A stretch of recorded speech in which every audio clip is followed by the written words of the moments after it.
Thank you so much, Dr. Aram, for organizing this webinar on daily basis from Government College University of Faisalabad.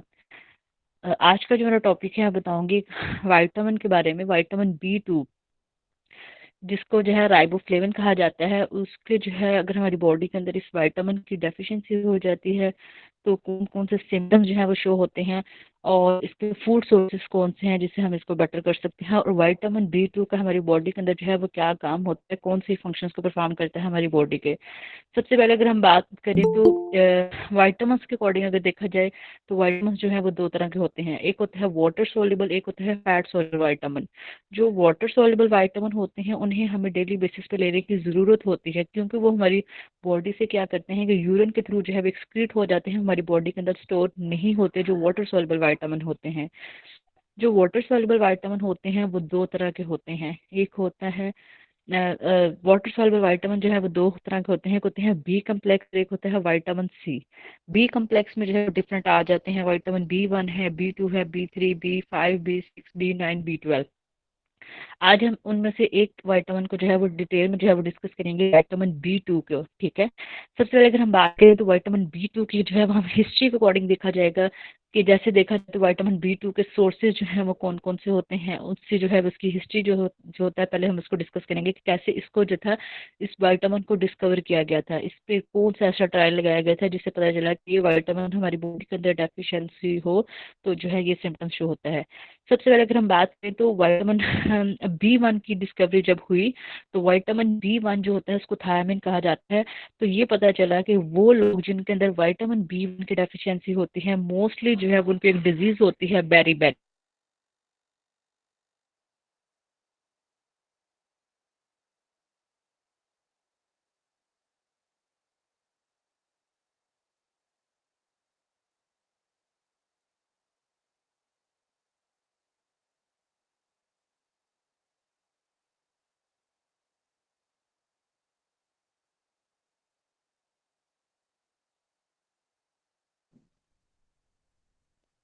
Hello.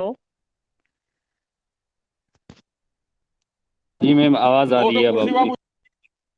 जी ठीक है sir, वो पता नहीं cut गया था। अच्छा, हम बात कर रहे थे विटामिन B1 का। ठीक है, और सबसे पहले जब हिस्ट्री में देखा गया तो ये तो कुछ ट्रायल लगाए गए तो ये पता चला कि विटामिन, हम बात करते हैं कि मेनली के मेन जो है वो हमारे तीन तरह के न्यूट्रिएंट्स होते हैं, मैक्रो न्यूट्रिएंट्स होते हैं। हमें लगता है कि सिर्फ हम कार्बोहाइड्रेट, प्रोटीन और फैट होते हैं कि अगर हम रोट गंदम वगैरह खाएंगे, या सिर्फ जो है हम चिकन मटन वगैरह का अगर इंटेक करेंगे, या हम सिर्फ जो है वो फैट वगैरह का इंटेक करेंगे तो हमारी बॉडी के सारे फंक्शन जो है वो हो जाएंगे, हमारी बॉडी के रिक्वायरमेंट को पूरा कर देंगे। लेकिन ऐसा नहीं होता। इनको आगे फंक्शन, इनके आगे से ब्रेक डाउन के लिए एनर्जी जब हमें मिलती है, ग्लूकोज मिलता है, जो हमारी बॉडी को जो एनर्जी मिलती है, उसको उनके अंदर जो है ये इन विटामिन मिनरल्स का बड़ा रोल होता है। ये विटामिन्स होंगे तो हमारी बॉडी के अंदर एनर्जी प्रोडक्शन का प्रोसेस होगा और हमें जो है वो एनर्जी मिलेगी। अब बेसिकली होता क्या है कि विटामिन मिनरल्स का अब इतना इंपॉर्टेंट रोल होता है कि उन्होंने बहुत सारे काम करने होते हैं हमारी बॉडी के अंदर। जैसे कि हम बात करेंगे, एक कैल्शियम है। कैल्शियम ने हमारी बोन्स को लिए भी ज़रूरी है, हमारे मसल्स के स्ट्रेंथ के लिए ज़रूरी है। इसी तरह अगर हम बात करें तो इन्होंने हमारी बॉडी के अंदर एज अ को एंजाइम के तौर पे काम करना होता है। को एंजाइम मतलब कि एज अ को फैक्टर के तौर पे काम करना होता है। हमारी बॉडी के अंदर डिफरेंट जैसे एंजाइम्स होते हैं, हार्मोन्स बनते हैं, तो उनको फैसिलिटेट करने के लिए, उनको फर्दर रिएक्शन परफॉर्म करने के लिए हमें विटामिन और मिनरल ये जो होते हैं, जैसे कैल्शियम है, फास्फोरस है, सोडियम है, पोटेशियम है, सेलेनियम है, जिंक है, कोबाल्ट है, आयरन है, ये इस तरह विटामिन A, B, C, जो भी D, E के, ये सब की हमें ज़रूरत होती है। अगर इनमें से किसी एक की बॉडी के अंदर डेफिशिएंसी हो जाए तो हमें सिम्टम्स जो है वो शो होना स्टार्ट हो जाते हैं। इस तरह जैसे हम बात कर रहे थे विटामिन B2 को, जो है मैं डिटेल में बताना चाह रही थी, तो विटामिन B2 का कैसे पता चला। सबसे पहले डिस्कवरी हुई, साइंटिस्ट ने रिसर्च की, पता चला कि जब हमारी बॉडी के अंदर एक B1 विटामिन की डेफिशिएंसी होती है तो उसकी वजह से हमारी डिजीज होती है। जो लोगों को पैरालिसिस होता है, फालज होता है, उसमें एक ये भी होता है। अगर हम न्यूट्रिएंट्स के डाइट के अकॉर्डिंग देखा जाए तो उनके अंदर जो है विटामिन B1 की डेफिशिएंसी होती है। ठीक है, ये हो सकता है कि राइट साइड पे है या लेफ्ट साइड पे। अगर किसी को पैरालिसिस है, उसका आर्म आर्म पे है, या उसके बाजू पैरालाइज हुआ है, या उसका सर हुआ है, या टंग है, या ब्रेन है, लेग वगैरह है, तो उसको देखा जाए तो वो जो उसमें राइट साइड पे पैरालिसिस हो रहे हैं, लेफ्ट साइड पे हो रहा है, तो इसकी एक जो है वो ये काज हो सकती है कि उस पर्सन के अंदर जो था विटामिन B1 की डेफिशिएंसी थी, जिसकी वजह से उसको जो है वो सिम्टम्स शो हुए थे। ये भी हो सकता है कि विटामिन B1 की डेफिशिएंसी की वजह से एक डिजीज होती है जिसको कहा जाता है बेरी बेरी, विटामिन B1 की, नॉट अ B2। B2 का भी हम डिस्कस करेंगे। अभी B1 की डेफिशिएंसी की वजह से डिजीज होती है बेरी बेरी, जो वो किस चीज से रिलेट करती है, नर्वस सिस्टम से रिलेट करती है, हमारे ब्रेन से रिलेट करती है। और वो लोग जिनके अंदर इस विटामिन की डेफिशिएंसी होती है, उनके अक्सर जो है वो नर्व्स जो है वो प्रॉपर फॉर्मेशन नहीं होती, ब्रेन की जो है प्रॉपर फॉर्मेशन वगैरह नहीं होती। इसी तरह ये देखा जाए तो ये जो डिजीजेस होती हैं, देखा जाए तो ये ह्यूमन के अंदर तो इन वायरस की अगर हो तो उनके अंदर सिम्टम्स तो होते हैं। इसी तरह अगर किसी एनिमल, किसी बर्ड के अंदर भी अगर इन विटामिन्स की डेफिशिएंसी होती है तो उनको भी इसी तरह जो है ये सिम्टम्स जो होते हैं। अगर हम बात करें अगर किसी बर्ड के अंदर विटामिन B1 की डेफिशिएंसी होती है, किसी परिंदे के अंदर, तो उसको एक डिजीज होती है, पोलिनेर्वाइटिस होती है, मतलब कि उसको भी ब्रेन से रिलेटेड जो है उसको इफेक्ट होता है। इसी तरह बात करते हैं कि जब जो है वो साइंटिस्ट ने इसको डिस्कवर डिस्कवर उनको पता चला कि ये जो डिजीज होती है बेरी बेरी, जो मतलब कि ब्रेन से रिलेट करती हैं, ये जो पैरालिसिस होते हैं वो इस वजह से होती है कि जी विटामिन B1 की वजह से होती है। इसी तरह जो थे बहुत ज्यादा रिसर्च की गई, ट्रायल लगाए गए। सबसे पहले भी जब साइंटिफिक बेस पे जब काम किया जाता है तो डायरेक्ट जो है वो ह्यूमन के ऊपर ट्रायल नहीं लगाए जाते, एनिमल ह्यूमन स्टडीज नहीं की जाती। सबसे पहले जो है वो उसको ट्रायल लगाने के लिए हमेशा जो है वो एनिमल्स पे ट्रायल लगाए जाते हैं, ताकि देखा जाए कि कितना जो है वो उसका इफेक्ट है, कोई टॉक्सिक लेवल तो नहीं है। इसी तरह जो था वो साइंटिस्ट ने सबसे पहले इसको विटामिन B1 को चेक करने के लिए इन्हें रैट के ऊपर, चूहों के ऊपर जो था ट्रायल लगाया गया था, उनकी ग्रोथ को चेक किया गया। फिर जो आहिस्ता आहिस्ता जो था वो पता चला कि इनके अंदर जो डेफिशिएंसी होती है वो कौन सी है, विटामिन B1 की डेफिशिएंसी होती है। अब इसी तरह अगर हम बात करें तो इसी तरह जो था विटामिन B2 का कैसे पता चला। अब उन्होंने दो ग्रुप लिए थे, तो उन्हें पता चला, एक उन्होंने कार्बोहाइड्रेट दिए, प्रोटीन भी दी, फैट भी दी, मिनरल्स भी दिए, विटामिन भी दिए। ठीक है, तो सर्वे वगैरह किया गया। तो उस ग्रुप में जो था वो क्या था कि उनकी जो जो ट्रायल लगाया गया था, उससे पता चला कि उस ग्रुप की जो थी, जिसको डाइट दी गई थी, उसके अंदर जो है प्रॉपर जो था वो ग्रोथ नहीं थी हो रही, उनकी ग्रोथ रुकी हुई थी। उनकी जो था वो प्रॉपर ग्रोथ नहीं थी हो रही, उनकी जो प्रोडक्शन हो रही होती है उसमें जो है वो प्रॉपरली नहीं हो रही होती। तो अब इसमें क्या पता चला कि दोबारा फर्दर इस पे फर्दर स्टडी की गई। अब यहाँ पे भी क्या होता है कि ये बेरी बेरी डिजीज तब भी होती है, वो लोग जो कि लॉन्ग टाइम के लिए क्या करते हैं, बहुत ज्यादा जो है पॉलिश्ड राइस का इस्तेमाल करते हैं। जो लोग एक ही डाइट पे जो है वो डिपेंड करते हैं, उनके भी ये जो है वो डिजीज जो थी वो देखी गई थी। अब फिर क्या किया गया कि उन्होंने देखा कि कोई तो ऐसी चीज है कि जो कि इस ग्रुप के अंदर मिस थी।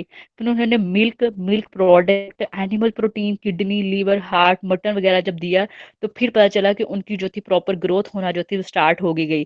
पहले जो था लोगों को इतना नहीं था पता कि इसकी मेन रीजन क्या है, क्या कौन सा ऐसा विटामिन है उसकी जो है वो उसकी डेफिशिएंसी की वजह से ये सिम्टम्स आ रहे थे। फिर जब उन्होंने और दो तीन फूड सोर्सेज ऐड किए, मिल्क प्रोडक्ट को ऐड किया, तो फिर पता चला कि ये मिल्क प्रोडक्ट की मिसिंग की वजह से जो ये सिम्टम्स आ रहे थे, जो विटामिन B2 की डेफिशिएंसी वाले, जिसकी वजह से प्रॉपर जो थी वो ग्रोथ नहीं हो रही थी उस ग्रुप के अंदर। फिर बाद में जो था वो इसी तरह जो था फर्दर इसके ऊपर विटामिन्स के ऊपर जो थी वो स्टडी होती गई। फिर पता चला कि एक मेन जो था फैक्टर है जो जो जिसको जिसको फैक्टर नाम दिया गया, जो है ज़रूरी होता है पर्सन के लिए। पर्सन है या ह्यूमन है या कोई भी हम बात करते हैं एनिमल स्टडी की, तो सबके लिए जो है ये होना जो है वो ज़रूरी है।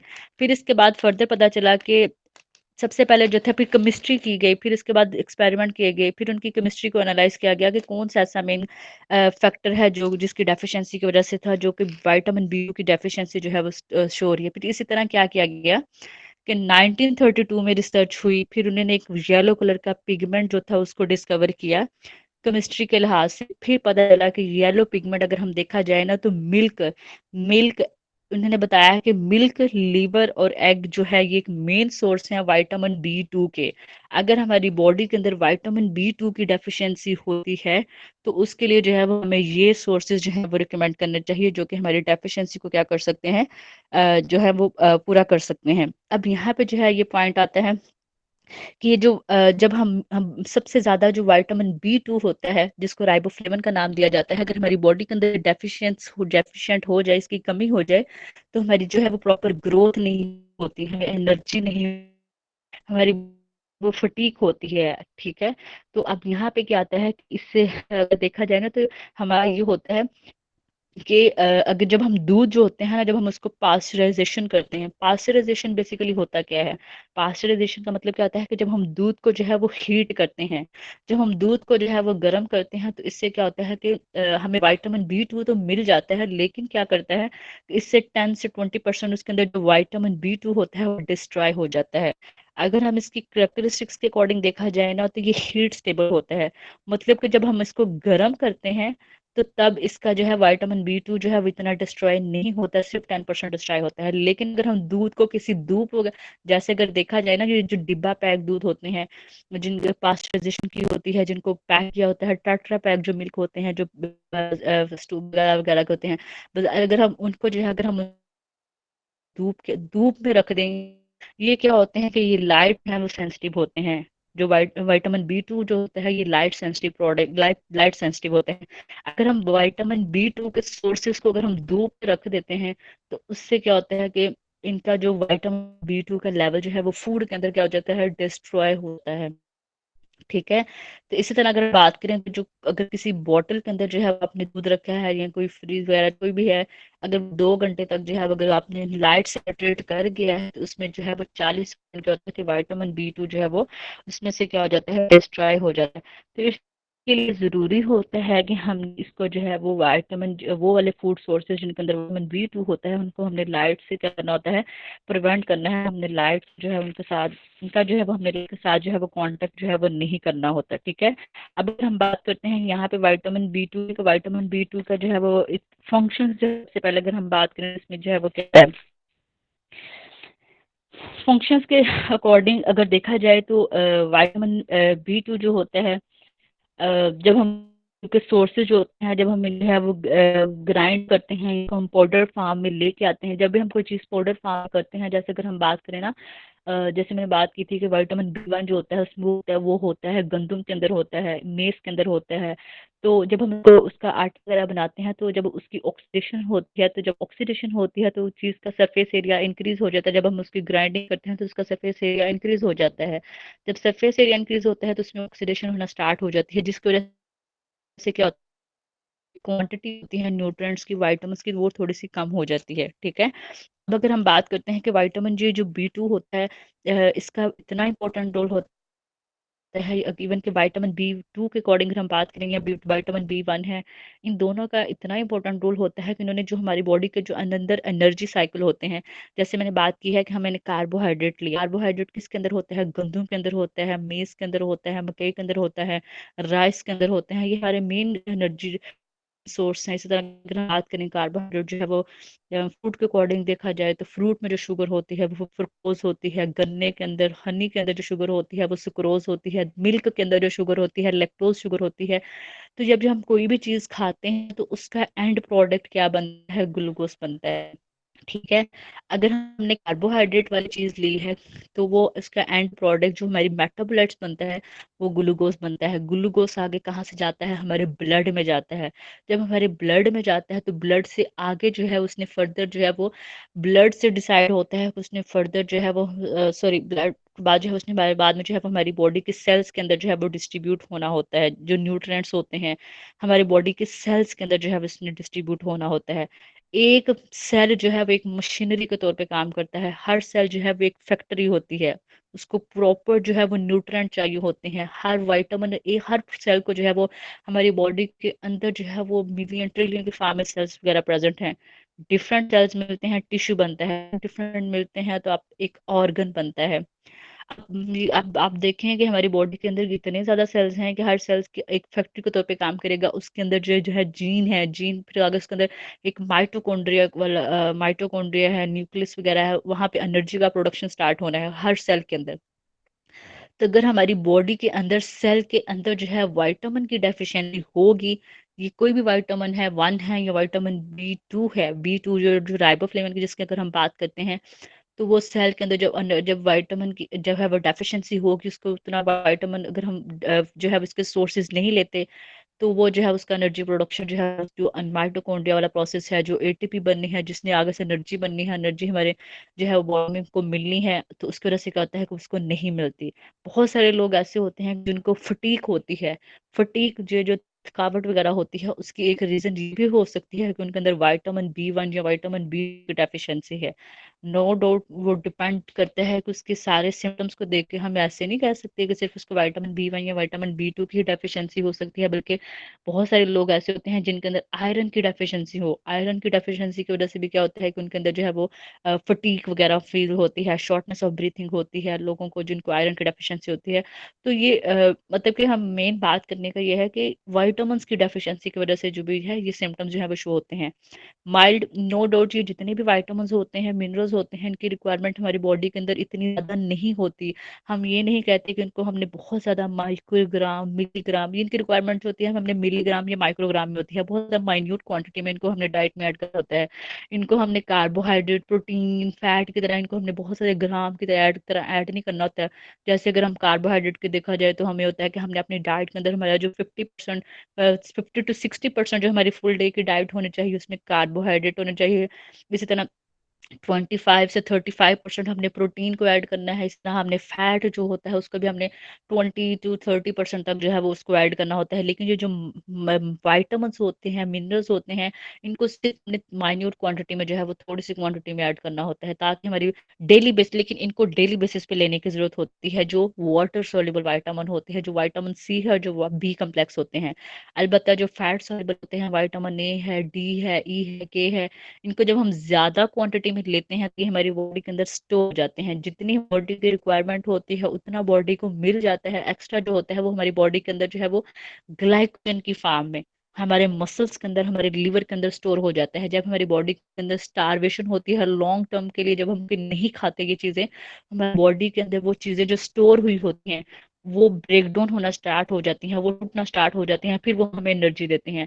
फिर जब हम बहुत ज्यादा लॉन्ग टर्म के लिए वो भी जब इस्तेमाल हो जाती हैं हमारी बॉडी के अंदर, फिर बॉडी जो है वो मैल न्यूट्रिशन की तरफ मूव करना स्टार्ट कर देती है, अंडर न्यूट्रिशन की तरफ मूव करना स्टार्ट कर देती है। दो तरह की मैल न्यूट्रिशन आगे फर्दर आ जाती है, अंडर है, ओवर है, वो डिपेंड करता है किस किस तरह की होगी। तो इट्स मीन कि एक हम विटामिन के अकॉर्डिंग बात कर रहे थे कि विटामिन का जो है वो क्या रोल होता है।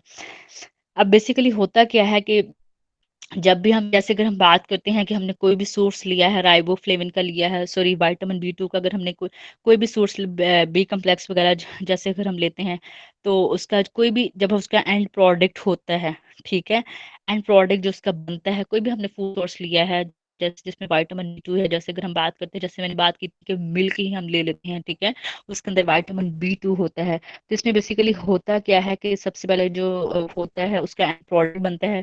कोई भी चीज जो है वो, जैसे अगर हम बात करें कार्बोहाइड्रेट, हमने कोई सोर्स लिया, वो जैसे हम बात करते हैं उसकी डाइजेशन कैसे होती है, सबसे पहले वो उसकी डाइजेशन हमारे माउथ से स्टार्ट होना स्टार्ट हो जाती है। हमारे तीत जो है उसको ब्रेक डाउन करते हैं छोटे छोटे पीसेस में, वहां से माइलेज, स्लाइवा माइलेज एंजाइम होता है, वो उसकी फर्दर ब्रेक डाउन करता है। स्लाइवा से वो जैसे फर्दर जो है प्रोडक्ट की वजह से उसमें ब्रेक डाउन होती है। फिर बाद आगे से वो जो है हमारे फेरानेक्स, और फेरानेक्स जो है वो आगे से हमारे एसोफिगस से स्टमक तक जाता है, फिर आगे स्टमक एंजाइम जो है इसके ब्रेक डाउन करते हैं। इसी तरह जो है हमारा फूड जो है वो स्मॉल इंटेस्टाइन में जाता है। स्मॉल इंटेस्टाइन में जो है वो फर्दर जो है स्मॉल, सबसे ज्यादा हमारी जो अब्जॉर्प्शन होती है, हमारी अब्जॉर्प्शन ही स्मॉल इंटेस्टाइन के अंदर होती है। जो हमारी छोटी आंत होती है, वहां पे हमारी जो फूड होती है उसकी अब्जॉर्प्शन जो है वो वहां होती है। और उसकी जो विलाई होती है, जो उसके म्यूकोजल सेल्स होते हैं, वो जो है वो न्यूट्रेंट को अब्जॉर्ब करते हैं।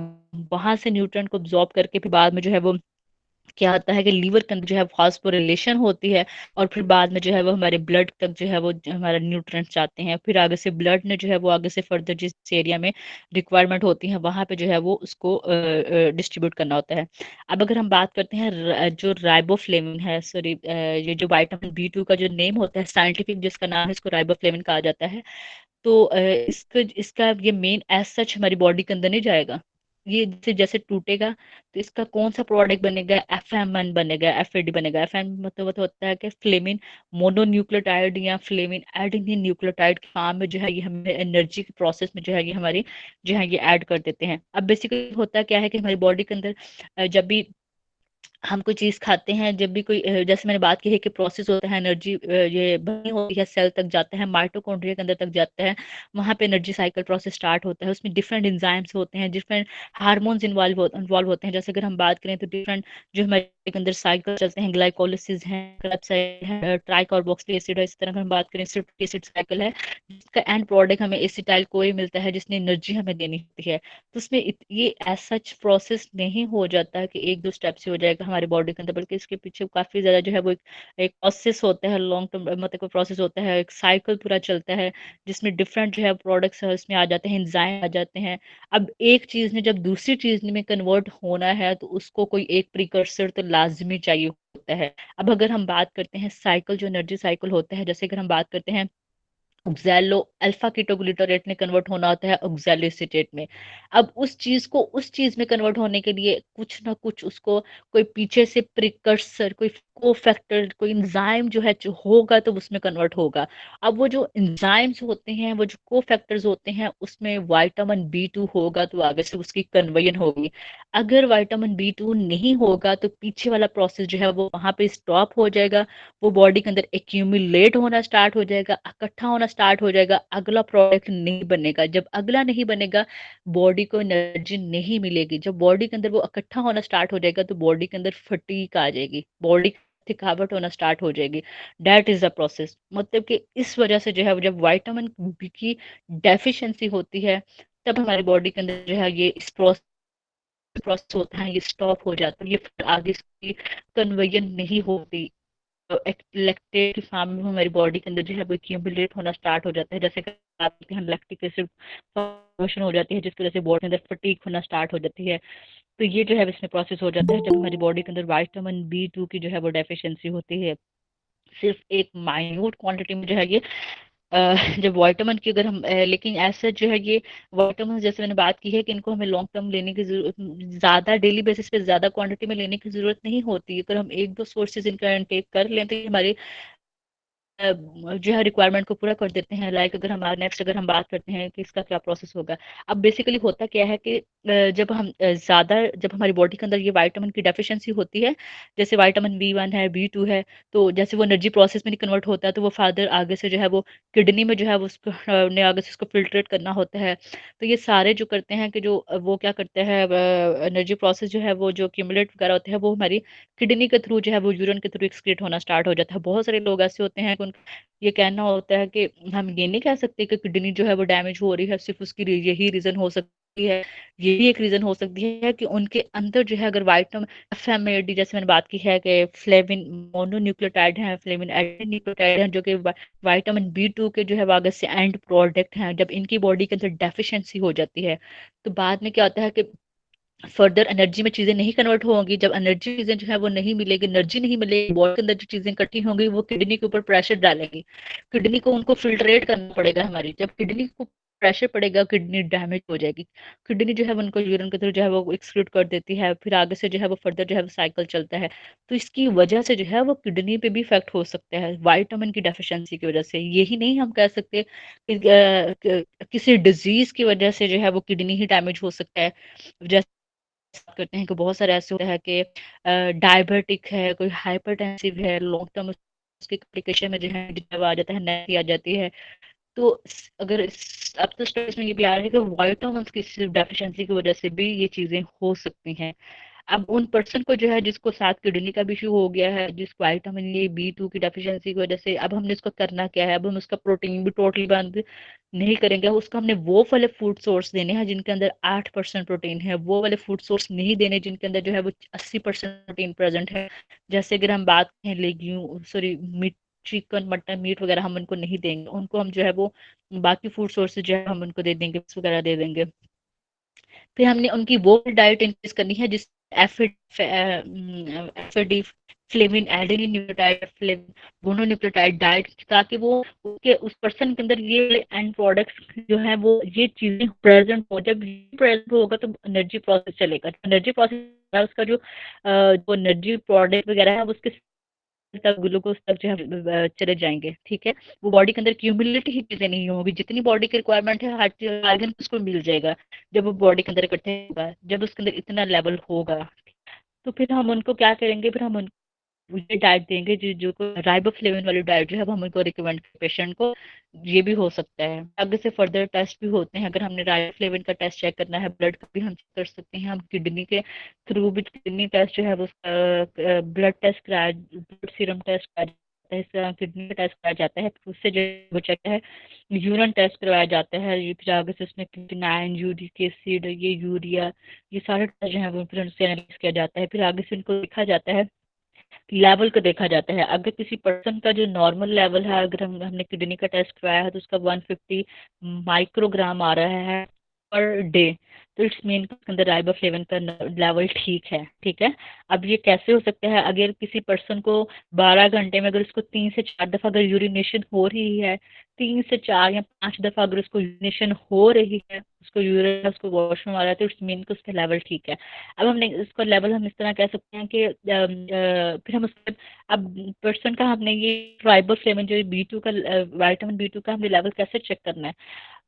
पर्सन ने जो है वो यूरिन उसने जो भी किया, यूरिन टेस्ट हमने किया, यूरिन टेस्ट में अगर फॉर एग्जाम्पल इसका जो राइबोफ्लेविन का जो लेवल आया है वो 30 माइक्रोग्राम आया है, तो हम क्या करेंगे, हम इसको ये कहेंगे कि बहुत कम है, बल्कि हम जितनी दफा यूरिन करेगा 12 घंटे में उतनी दफा थोड़ी टेस्ट करेंगे, ऐसा थोड़ी होगा। बल्कि हम क्या करेंगे, जो उसकी फर्स्ट यूरिनेशन वगैरह होगी या किसी भी कोई भी 12 आवर्स में कोई भी उसका यूरिनेशन वगैरह हम टेस्ट करवा लेंगे, यूरिन टेस्ट करवाएंगे, उसमें हम राइबोफ्लेविन टेस्ट करेंगे। अगर उसका राइबोफ्लेविन का जैसे अगर हम बात करते हैं कि फॉर एग्जाम्पल 12 घंटे में 3-4 दफा यूरिनेशन हो रही है, उसकी जितनी अमाउंट की, जैसे कि 10 आई है या 30 आई, 30 मल्टी करेंगे जितने पर 30 × 5, 30 × 4, तो अगर 30 मल्टीप्लाई करेंगे तो आई थिंक 150 कोई वन जो भी आएगा, तो इसके नॉर्मल होगा। लेकिन अगर उसकी एक ही यूरिनेशन में उसका राइबोफ्लेविन का लेवल है वो 10 आ रहा है, 9 आ रहा है, तो उसको मल्टीप्लाई जितनी उसकी फ्रीक्वेंसी रेट है उसके साथ करेंगे, तो अगर काम आएगा तो वहां से हमें अंदाजा हो जाएगा कि इसकी बॉडी के अंदर जो है विटामिन B2 की डेफिशिएंसी है। इसी तरह जो है ब्लड का जो है वो ब्लड के सीरम टेस्ट जो है वो उसमें करवाया जाता है, जिससे है वो पता चलता है कि राइबोफ्लेविन का लेवल जो है वो कितना है। हमेशा देखा जाए तो ड्यूरिंग प्रेगनेंसी ये जो विटामिन की जो नॉर्मल जो रिक्वायरमेंट होती है फुल डे में, जैसे मैंने बात करी है, सिर्फ 1 to 2 मिलीग्राम होती है।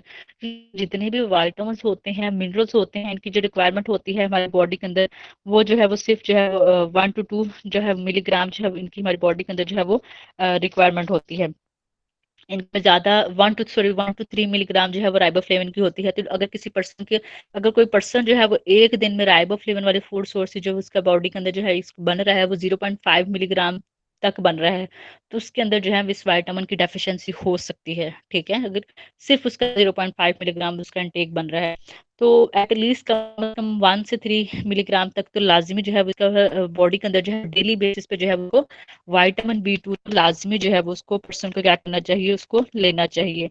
इसी तरह अगर हम बात करें तो हम ब्लड में जो है कोई भी हम विटामिन का जब टेस्ट करते हैं तो हम ये नहीं रिपोर्ट में आएगा, जब हम रिपोर्ट चेक करेंगे, जब हम रिपोर्ट चेक करेंगे तो इसमें ये नहीं आएगा विटामिन B1 का टेस्ट आ गया, विटामिन B2 का टेस्ट आ गया, बल्कि वो जो उनके एंड प्रोडक्ट्स बनते हैं, जैसे मैंने बताया है कि विटामिन जो B2 का जो एंड प्रोडक्ट होता है वो फ्लेविन एडेनिन न्यूक्लियोटाइड होता है या फ्लेविन मोनो न्यूक्लियोटाइड होता है। रिपोर्ट में वो चीजें लिखी होंगी, वहां से हम अंदाजा लगाएंगे कि इनके अंदर जो है वो कितनी डेफिशिएंसी है। अब जैसे अगर हम बात करें फ्लड में, फ्लड क्या है, ब्लड में जो है जब FAD फ्लेविन एडेनिन न्यूक्लियोटाइड का टेस्ट किया जाता है तो आता है कि 2.5 माइक्रोग्राम पर 100 ml, मतलब कि पर 100 ml ब्लड में जो है अगर किसी का लेवल आ रहा है FAD का, राइबोफ्लेविन का, तो वो नॉर्मल है।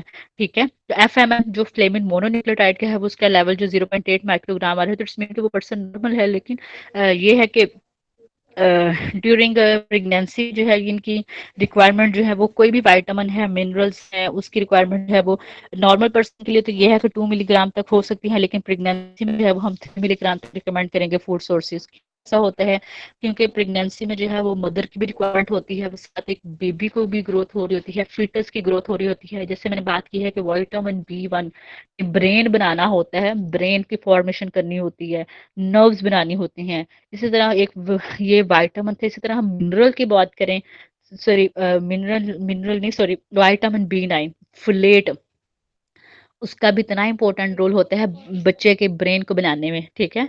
तो ड्यूरिंग प्रेगनेंसी जब मदर की इस प्रेगनेंसी जब फर्स्ट ट्राइमेस्टर में पहले 3 मंथ में जब मदर के अंदर जो है वो फोलेट की डेफिशिएंसी होती है, तो बेबी का जो है वो प्रॉपर ब्रेन जो है वो सर नहीं बनता। जब वो नहीं बनता, ये हो सकता है कि जो स्पाइनल कॉर्ड होता है वो उसकी इनकम्प्लीट क्लोजर हो जाती है, या तो स्पाइना बाइफिडा जैसे उसको डिजीज को कहा जाता है, या इनसेफेली आ जाती है।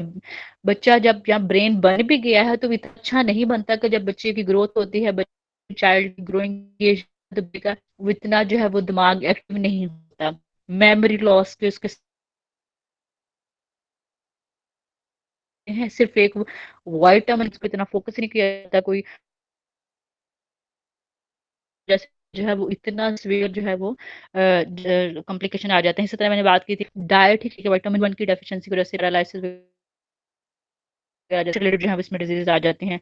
इसी तरह अगर हम बात करें विटामिन B2 की डेफिशिएंसी की वजह से जो है वो एक तो ये होता है कि प्रॉपर जो है वो डेवलपमेंट वगैरह जो है होती है। तो इसके ये कुछ सिम्टम्स है। बाकी इसके जो टेस्ट परफॉर्म कर सकते हैं वो हम यूरिन का टेस्ट करवा सकते हैं, या फिर हम ब्लड टेस्ट जो है वो इसमें परफॉर्म किया जाता है। अगर हम इसके फूड सोर्सेज की बात करें कि कौन से ऐसे मेन फूड सोर्सेज हैं जो कि गुड सोर्स हैं राइबोफ्लेविन के, विटामिन B2 के, तो उसमें जो है वो ग्रीन लीव्स आ जाते हैं। जो ग्रीन लीव्स मतलब कि मेथी आ गई, या ये पालक आ गई, या मूली के पत्ते हैं, या साग वगैरह, मस्टर्ड वो आ जाता है। जितने भी ग्रीन वेजेस आ जाते हैं वो आ जाता है। मेज है, वीट है, एग है। इस टाइम की हिस्ट्री में जो था, जब रिसर्च के ट्रायल लगाए गए तो उन्होंने देखा कि उनको डाइट दी गई थी मिल्क मिल्क वाली, जिसको लैक्टोफ्लेविन कहा गया, का नाम दिया गया। फिर इस तरह उनको जो थे वे लीवर दिया गया, दी गई, जिसको एनालाइज किया गया, इसको हिपैटो कहते हैं, लीवर, हिपैटो फ्लेवन का नाम दिया गया। इसी तरह एग एग एनालाइज किया गया कि एग भी एक विटामिन B2 का रिच सोर्स है, तो उसको जो था उन्होंने नाम दिया ओवा फ्लेविन का नाम दिया। तो इट्स मीन कि ये जो बाद में ये फर्दर हमें पता चला कि जो ये जो है एग है, मिल्क है, लीवर है, हार्ट है, किडनी है, फिश, मेज, वीट, ये सारे जो है ये विटामिन B2 के जो है ये रिच सोर्सेज होते हैं। अमूमन आम तौर पे ये जो होते हैं इनकी इतनी डेफिशिएंसी नहीं होती, क्योंकि नॉर्मल बेसिस पे जो होता है हम डिफरेंट फूड चॉइसेस को अडॉप्ट करते हैं। फूड चॉइसेस मतलब एक टाइम पे हमने कुछ खाया, नेक्स्ट टाइम पे में हमने कुछ ले लिया, तो हम जो है वो डिफरेंट कॉम्बिनेशन जो है वो हमारा ये नहीं होता कि पूरा वीक जो है वो हम चावल ही हैं, पूरा जो है हम सिर्फ रोटी पे ही डिपेंड कर रहे हैं, ये पूरा वीक हम आलू ही खाते जा रहे हैं या लेग्यूम्स ही लेते जा रहे हैं। तो एक चीज पे जब वो लोग जो कि सिर्फ एक ही डाइट जिनकी होती है, मोनो डाइट पे जो डिपेंड करते हैं, उनके अंदर ये ज्यादा सिम्टम्स आते हैं, क्योंकि उनके अंदर जो है ये क्यूमुलेट वगैरह जो चीजें सारी आना स्टार्ट हो जाती हैं। तो ये था आज का टॉपिक। ओके सर, मेरा टॉपिक कंप्लीट हो गया।